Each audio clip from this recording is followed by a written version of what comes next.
The people who truly turned Petra into a city were the Nabataeans, an Arab origin community that once lived a nomadic life. They gradually settled here and built something permanent. This wasn't just a hideout between rocks. They transformed it into a centre. They expanded it until it functioned like a capital. The power they earned through trade wasn't written on ordinary walls, it was carved directly into stone. And Petra stopped being just a place, becoming the imprint of a civilization. The Nabataean craftsmen did something unusual here. Instead of building, they sculpted the rock like a statue. Facades, tombs, temple fronts, as if they were pulled out from inside the stone. But the real miracle wasn't only what you can see. To live in the middle of a desert, you have to control water. Stone carvers and water engineers worked side by side. Channels cut into rock, cisterns, dams. Petra had a quiet language of engineering beneath its beauty. Then Rome entered the story. In AD 106, when the Nabataean kingdom was absorbed into the Roman Empire, Petra gained a new layer. The Romans didn't erase the city's character, they added to it. A colonnaded main street, monumental gates, fountains, baths. Roman order moved into Petra. Some structures, like the theatre, were reshaped with Roman taste. So even if Petra's signature is Nabataean, you can still feel Rome's fingerprints across the city. Petra's story doesn't begin on a single date. Because people have lived on this land for a very long time. The region shows signs of settlement going back to the Neolithic era. Later, older groups like the Edomites left traces nearby during the Iron Age. So Petra was never just an empty rock. It already had memory. But the ones who would turn that memory into a real city were still on their way. Around the 4th century BC, when the Nabataeans began settling here, Petra transformed into something else. Its strategic location pulled them in.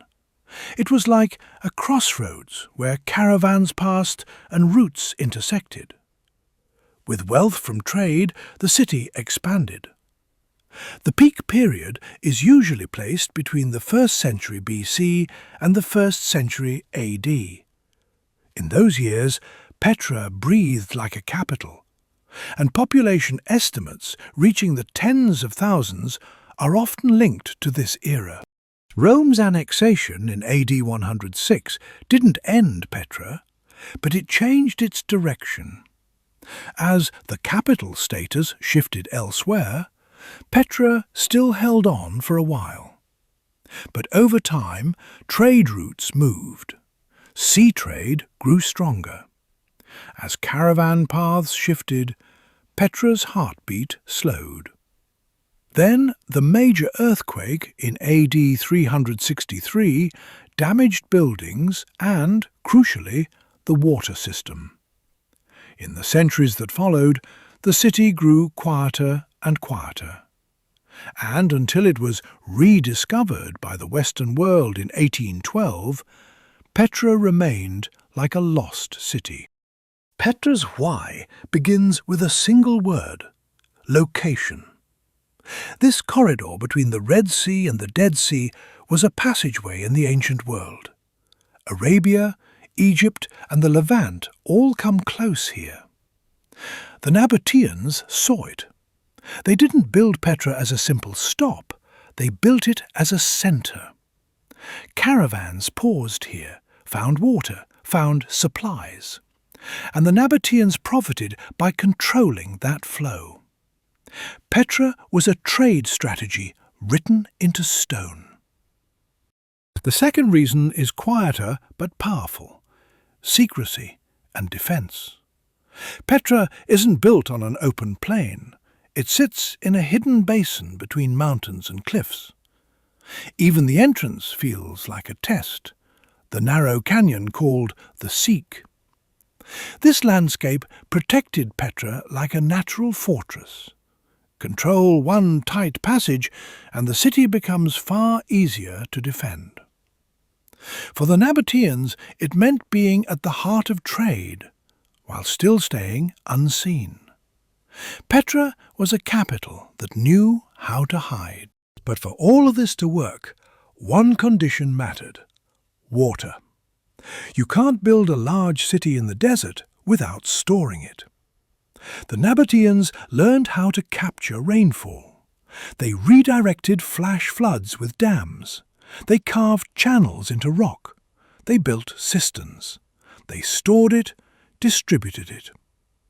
Petra became a place that felt like an artificial oasis inside dryness. When caravans stepped out of the narrow canyon and suddenly met water, pools and gardens, it wasn't just relief. It was a display of power. The first thing that separates Petra from everywhere else is this: the architecture is built in the same sentence as the rock.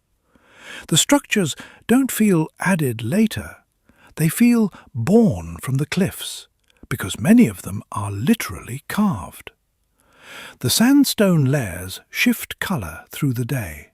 Softer in the morning, sharper at noon, rose red by evening. That's why you'll hear Petra called the Rose City. Here, architecture doesn't imitate nature, it uses nature. Petra's most powerful trick begins at the entrance. The Seek, a long, narrow, winding canyon.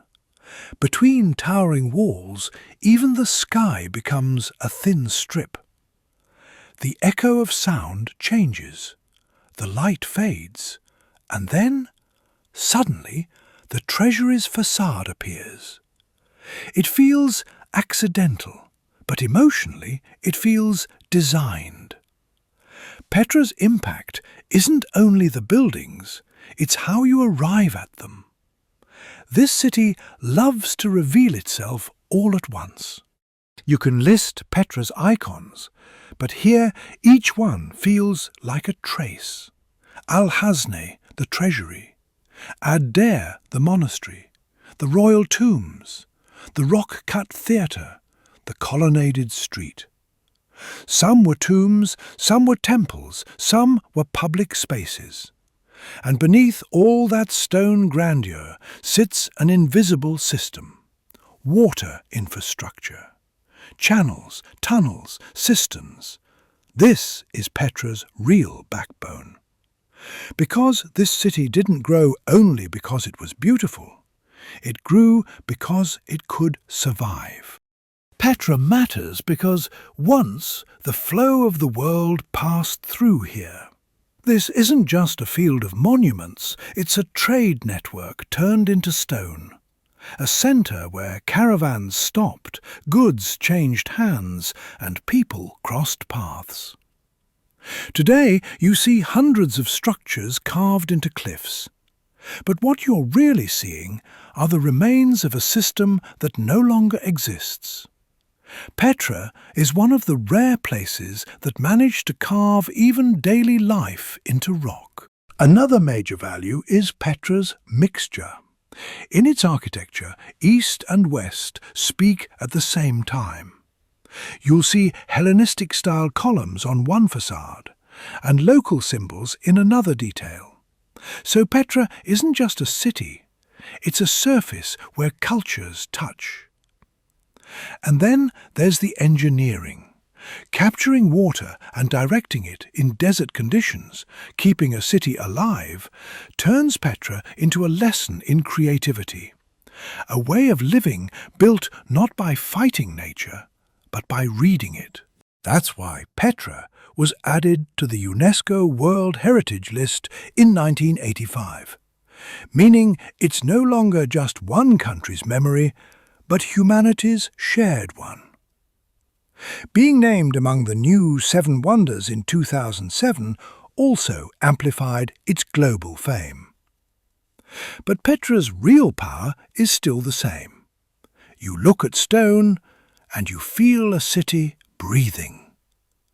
Petra reminds you that the past isn't only past, because here even rock seems to be telling a story.